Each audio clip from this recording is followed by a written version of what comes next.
Vous écoutez Samedi de lire avec l'auteur invité d'Amélie Boivin-Henfield au FM 103.7. Je suis toujours en compagnie de l'auteur Ginette Durand-Brault, l'auteur de Écris-moi Marie-Jeanne. Et Madame Durand-Brault, j'aimerais savoir comment s'est passé le lien avec la maison d'édition. Est-ce que c'est une commande ou c'est vous qui avez proposé le livre à une maison d'édition?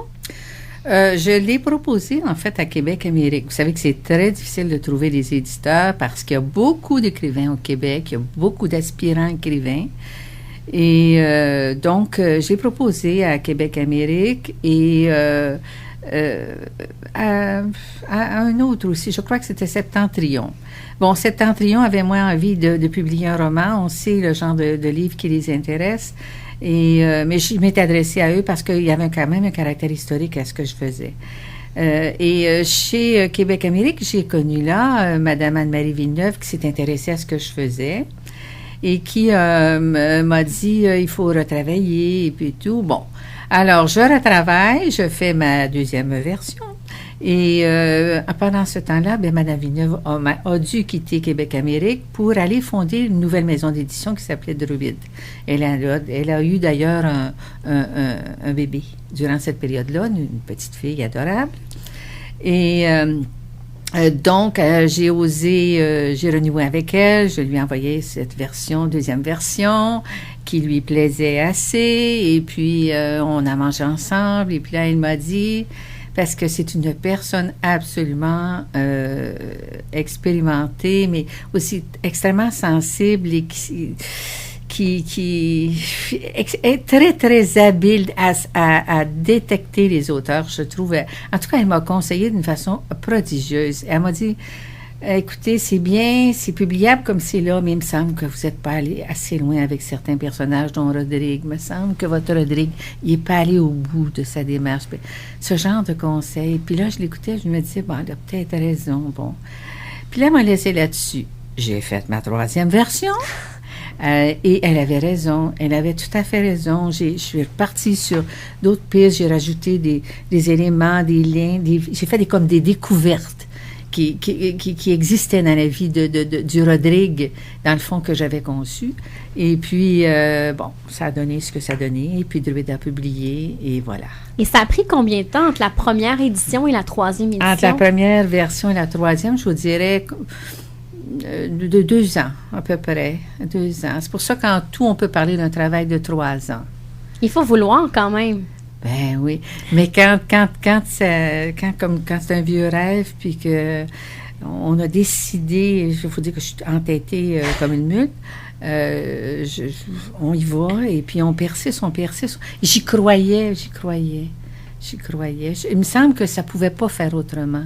J'avais le sentiment de faire quelque chose d'absolument indispensable à ma vie. J'avais comme pas le choix, ça faisait partie de mon tracé. On le fait. Et vous avez aussi touché au domaine de l'édition, mais quand vous étiez en tant que procureur de la Couronne, je crois, ou juge à l'époque, vous avez sorti un livre sur la protection de la jeunesse. Oui, j'étais juge à l'époque, et c'est ça c'est Boréal qui publiait une petite collection exprès sur toutes sortes de sujets d'intérêt politique, sociologique, etc., et qui voulait produire un petit livre-là sur la loi de la protection de la jeunesse.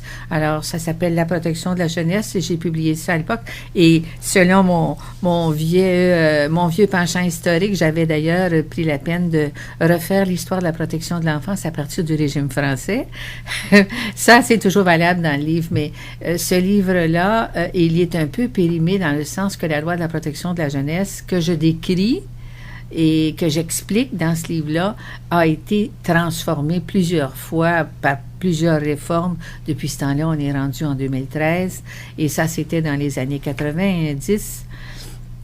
Alors, il a encore un intérêt, il se vend encore, je sais parce que je reçois les avis à ce sujet-là, mais il aurait besoin, disons, d'être remis à date si on veut vraiment avoir une idée du système de la loi de la protection de la jeunesse sexuelle. Ça s'adressait à qui, ce livre-là? Ça s'adressait au grand public, pour ceux qui voulaient. Ça s'adressait beaucoup aux intervenants sociaux et juridiques.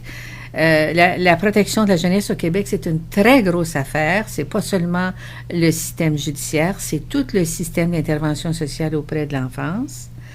les directeurs de la protection de la jeunesse, les centres de réadaptation, les foyers d'accueil. C'est une énorme machine. Le Québec est doté d'un système assez admirable malgré toutes les failles qu'on lui connaît. Un des meilleurs, un des plus copiés au monde, je vous dirais. Ah oui? Ah oui, absolument. Il faut pas penser le contraire. On entend souvent parler d'un jeune qui s'échappe d'un centre d'accueil ou de mes aventures au sein de ce réseau social-là. Mais c'est quand même un système magnifique, à mon avis, extrêmement valable, qui est perfectible comme tous les systèmes. Et j'aimerais vous demander pourquoi vous aviez choisi dans votre carrière en droit de travailler auprès des enfants. Je pense que c'est parce que j'ai pris cette décision. C'est comme bien d'autres affaires. On était à la fin du cours de droit. J'étais en troisième année de droit. Et puis, il venait des gens. Il essayait de créer des vocations, là. Alors, il y a des gens qui venaient nous donner un cours ou deux sur certains sujets très pointus. Et à un moment donné, le juge en chef, qui s'appelait Jean-Paul Lavallée, je me rappelle encore, de ce qu'on appelait à l'époque la Cour de bien-être social, vient nous entretenir lors d'une conférence de ce que c'était que cette cour-là qui s'occupait des enfants en difficulté, des jeunes délinquants. Et je ne sais pas pourquoi ça a mordu. Ça m'a plu tout de suite. Et après avoir fait mon stage sur la rue Saint-Jacques, je trouvais que la pratique du droit était très cérébrale, très éloignée des réalités humaines, en droit civil notamment, en droit commercial. Ça me ressemblait pas, alors que c'était en quelque sorte du droit social et c'était un droit qui était en pleine évolution. On était en 67 à l'époque, 66, 65, dans ces années-là, et on changeait plein de choses. Il y avait alors, j'ai dit, je vais aller sur un terrain qui est mouvant, où la législation va changer et où je serai près des gens. C'est vraiment ça qui m'a orientée vers et j'y ai fait toute ma carrière, qui a duré 39 ans. Est-ce que vous vous ennuyez du droit? Pas du tout. Pas du tout. Non, quand j'allais quitter, j'avais fait le tour, j'ai vécu des grandes réformes. Quand j'ai travaillé avec les ministères concernés, on a vécu une époque vraiment très exaltante. Toute la réforme des années 80, c'était fini pour moi, c'était passé. Et les réformes sont toujours à refaire, hein. On recommence toujours. Et donc, c'était aux jeunes à reprendre. Alors, j'étais contente de partir et d'aller vers les vieilles affaires qui attendaient derrière le fond de ma tête, à savoir écrire. Est-ce que vous avez des anciens collègues qui ont lu Écris-moi Marie-Jeanne? Oui, sûrement. J'en ai eu même un qui m'a conseillé, que je remercie dans ça, qui s'appelait Paul Grégoire, qui a été juge à Joliette, un vieil ami pendant longtemps, bien sûr. J'en entends parler souvent aussi. Mais c'est tout à fait autre chose, là. Je ne m'ennuie pas parce que je suis dans un autre pays. Deux carrières complètement différentes. Voilà.